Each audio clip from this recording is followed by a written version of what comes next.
Bonjour, alors dans cette vidéo, on va faire le point sur l'intégrale d'une fonction de signe quelconque.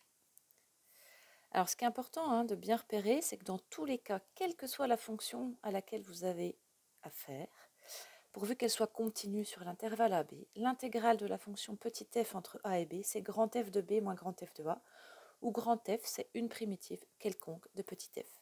Donc ça, c'est valable pour toutes les fonctions.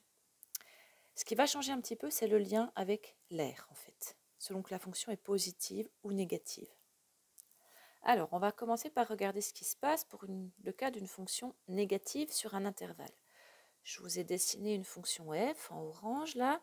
Elle est négative sur l'intervalle AB, et j'ai, entre A et B, représenté le domaine D, qui est le domaine situé entre la courbe de f et l'axe des abscisses sur l'intervalle AB. Eh bien, quand notre fonction est négative, comme celle-là, l'intégrale entre a et b de f de t dt, c'est en fait moins l'aire du domaine D. Alors, l'aire du domaine D, c'est toujours un résultat positif, puisque c'est une aire. En unité d'aire, et vous voyez que le résultat de l'intégrale, ça sera un nombre négatif dans ce cas-là, puisque moins une aire. Donc, le résultat de l'intégrale de f entre a et b est négatif, et l'aire du domaine D est positive. Et l'intégrale de f, c'est moins l'aire de notre domaine. Voilà pour les fonctions négatives. Alors un petit exemple, si on prend l'intégrale de moins x carré entre 0 et 1, donc la fonction carrée, c'est la parabole, elle n'est pas hyper bien dessinée, vous m'excuserez.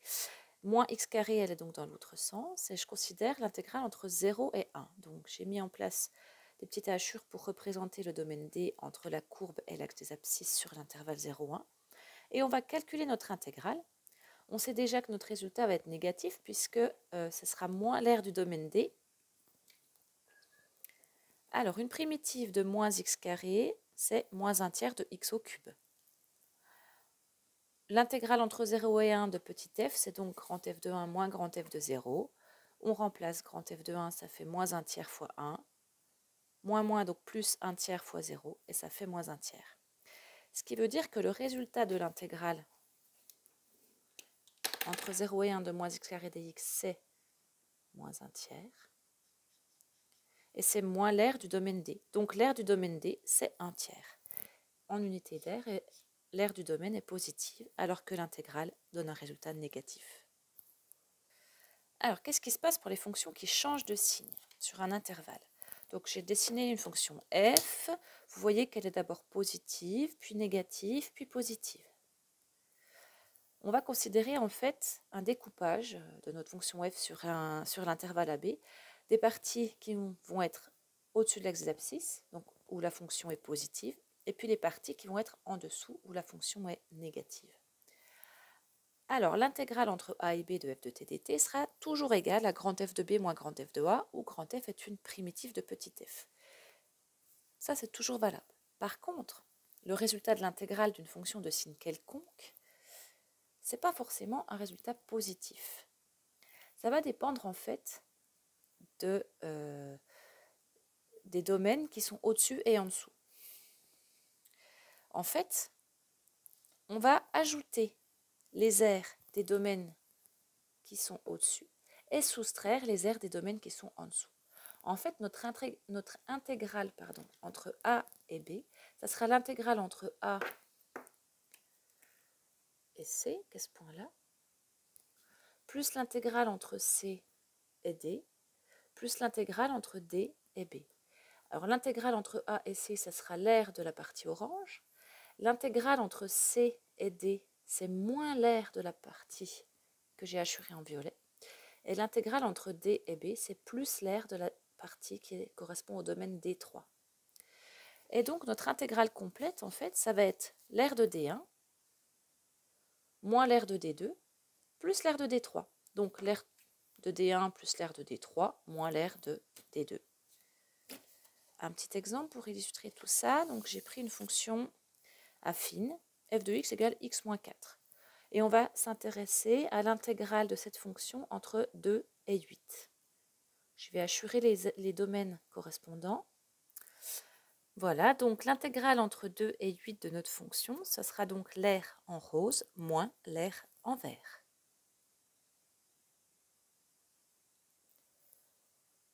Alors ici, on voit que la partie qui est au-dessus de l'axe des abscisses a une aire plus importante que la partie qui est en dessous. Donc on peut déjà savoir que le résultat de notre calcul va être positif. On va faire le calcul, donc pour ça on va avoir besoin d'une primitive de petit f. Donc si petit f de x c'est x moins 4, on va utiliser une primitive grand F. Primitive de x, 1 demi de x carré. Et primitive de 4, 4x, donc 1 demi de x carré moins 4x. Alors, pour calculer l'intégrale de petit f entre 2 et 8, on va donc faire grand F de 8 moins grand F de 2. Et on va calculer. Voilà, j'ai remplacé et je vais terminer le calcul. Alors, ça fait 0, moins 1 demi de 4, ça fait 2, moins 8, ça fait moins 6. Et donc, ça fait 6. Conclusion, le résultat d'intégrale, c'est 6, et ça correspond donc à l'air en rose moins l'air en vert. On peut le vérifier par un calcul d'air très simple sur les triangles. Le premier, c'est un triangle rectangle de côté 4 par 4, donc ça fait 4 fois 4. Ça fait 8. Et l'air en vert, c'est un petit triangle rectangle de côté 2 par 2, qui a donc une aire qui est égale à 2. Quand on fait la différence, 8 moins 2, ça fait bien 6. Et on retrouve 6 unités d'air. Voilà pour cette vidéo.